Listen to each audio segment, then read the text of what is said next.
வணக்கம்.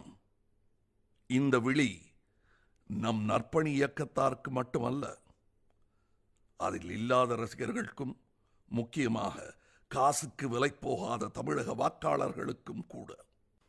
ஊரே கூடி ஊழல் ஊழல் என்று ஓலமிட்டதை ஊடகத்தில் கண்ட பின்பும் சாட்சி உண்டா, ஆதாரம் உண்டா என கேட்கும் குணாதிசயம் கல்லுளி மங்கார் போன்ற ஊழலார்க்கே உரித்தான குணாதிசயம்.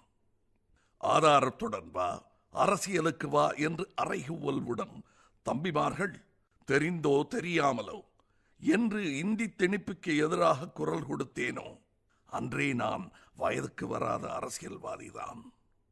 நாற்காலி மோகத்தில் பத்தையும் பறக்க விட்டு அடுக்குமொழியில் அறிவுரைகளை அள்ளி வீசுபவர்கள், ஊர் அறிய கைக்கூலி வாங்கி கடமை செய்ய மறந்தவர்கள், என்னை வரி ஏய்ப்புக்காக நடவடிக்கை எடுப்பேன் என்று மிரட்டுவது ஒருங்கே கோபத்தையும் சிரிப்பையும் வர வைக்கிறது.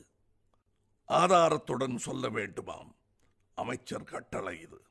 ஊரெல்லாம் கேட்ட ஊழல் பற்றிய ஓலம் அதற்குள் மறந்திருந்தால் நினைவுபடுத்த மக்களே இருக்கிறார்கள். நடுவில் நான் எதற்கு பூசாரி? இந்த அறிக்கையை அமைச்சர் கேட்டுக்கொண்டதனால் ஆதாரங்களை மக்களே இணையதளங்களில் அல்லது உங்கள் வசதிக்கேற்ற ஊடகங்களின் மூலம் சம்பந்தப்பட்ட துறை அமைச்சர்களுக்கு அனுப்பி வைக்கவும். இது ஒரு வேண்டுகோளே.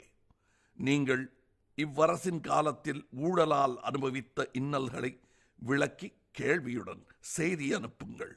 எக்காரணம் கொண்டும் மரியாதை குறையாமல் இருக்கட்டும் உங்கள் கேள்விகளில். தற்கால அமைச்சர்களை விட மாண்பு மிக்கவர் மக்கள் என்று அவர்கள் புரிந்து கொள்ளட்டும். குறைந்தபட்சம் சில லட்சம் கேள்விகள் நிச்சயம் வரும். அத்தனை கேள்வியாளர்களையும் கைது செய்வீரோ அல்லது பதில் சொல்வீரோ பொறுத்துத்தான் பார்க்க வேண்டும்.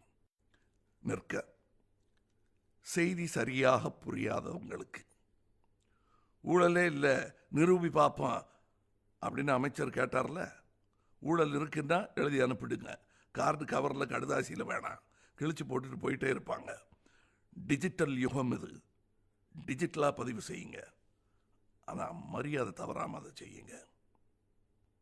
எல்லா துறைக்கும் மக்கள் குரல் கொடுப்பார்கள். என் துறைக்கான ஊழலை நான் சுட்டி காட்டுகிறேன். சினிமாவில் வரி விலக்கு அளிக்கிறேன் பேர் வழி என்று ஒவ்வொரு படத்திற்கும் தனிச்சான்றிதழ் வழங்க நடக்கும் லஞ்ச நாடகங்களுக்கு என்னைப் போல வெகு சிலரை தவிர மற்றவரெல்லாம் பயந்து உடந்தையாயிருக்கின்றனர். இது என் குரல். துணிவுள்ள சினிமாக்காரர்கள் மட்டுமே குரல் கொடுத்தாலே அரசின் ஊழல் பாத்திரம் பொங்கி வழியும். மக்கள் மந்தைகள் அல்லர். மக்கள் குரல் கேட்கும் மாண்பை தயவு செய்து எய்துங்கள். விரைவில் அது கேட்கும் தெளிவாக. உங்கள் நான்.